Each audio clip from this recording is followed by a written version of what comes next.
My name is Angela, and for years my family has been in a very vicious cycle of sexual abuse. From the time that I was 3 until I was 12, I was sexually and physically abused. When I was then 17, I met a boy and got pregnant with my son Christopher, who is just a phenomenal little kid. His dad and I did not stay together. I started doing drugs, experimenting with different kinds, but mostly marijuana. And I met Darren. And Darren and I became involved, got into a relationship. He was really a good guy in the beginning, but then I got pregnant with Ayla. And when I got pregnant with Ayla, he became very violent, verbally, emotionally first, and then physically. But things started getting really bad with Ayla. She's starting to throw fits and tantrums and hit and kick and bite and just out of control, just absolutely out of control. I put her in a daycare, a real daycare, when she was about 2.5. And within a couple of weeks, she started being very violent, increasingly violent, more than she was at home. And at one point, a little boy who was about 1.5 years, somewhere around there, 15 months, 18 something, came over and took a toy from her, a truck, and she looked at him and pushed him down after snatching the truck, and then smashed his teeth in with her feet, broke his teeth out of his mouth, and then sat back down and started playing with his truck like nothing had happened. When the daycare provider tried to put her in timeout and discipline her, Ayla got even more violent and angry.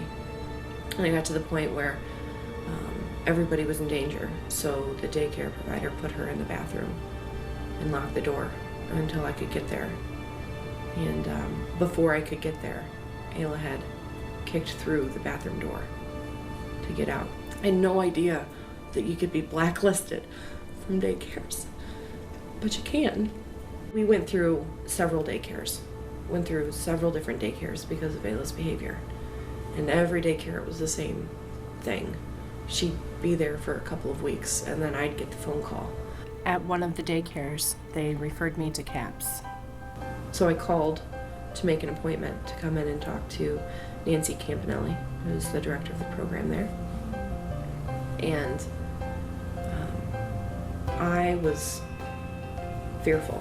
I was anxious, just going out of my mind, I think. I'm expecting to walk in there, and I had this gut feeling that someone somewhere had called and said, "Sorry, you don't want this kid. You can't deal with her. Don't even try it." And I went in and I talked to her anyway, and I talked about how smart Ayla is. She's just so intelligent, and she's so loving. You know, she's constantly drawing pictures for you, or giving you hugs, or, you know, bringing you things that she finds, you know, just random gifts of, you know, earthworms or plucked flowers. She's just a fantastic kid. And I tried telling all of this to Nancy because I wanted her to know my girl, you know, my little firecracker. She's so beautiful. She is. She's just such a beautiful little girl. Unless she goes off in your hands. And then it becomes dangerous for everyone in the vicinity.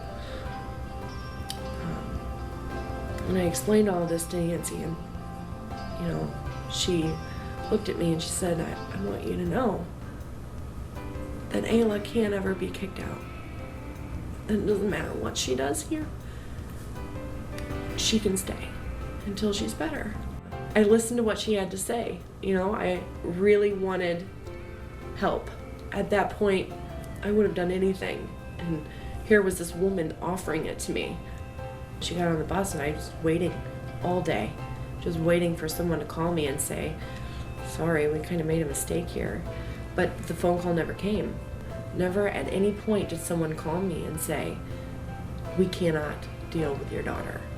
Your daughter has hit us, and she's punched us, and she's kicked us, and she's screamed at us, and I hate you, and I'm going to kill you.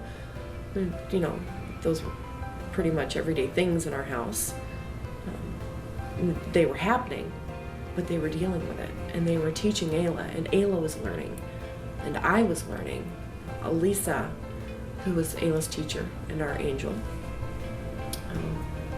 was doing at-home visits, and we were going over goals and, you know, becoming friends almost.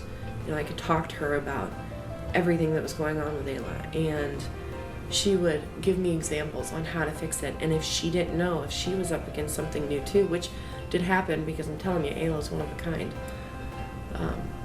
then she would get the answer. Things started to slowly fall into place. I mean, things just really started getting good. Building Blocks has really changed our lives. 100%, more than 100%. You know, I'm a mom, and my son's a son, my daughter's a daughter, we have a family, and I couldn't have asked for anything more.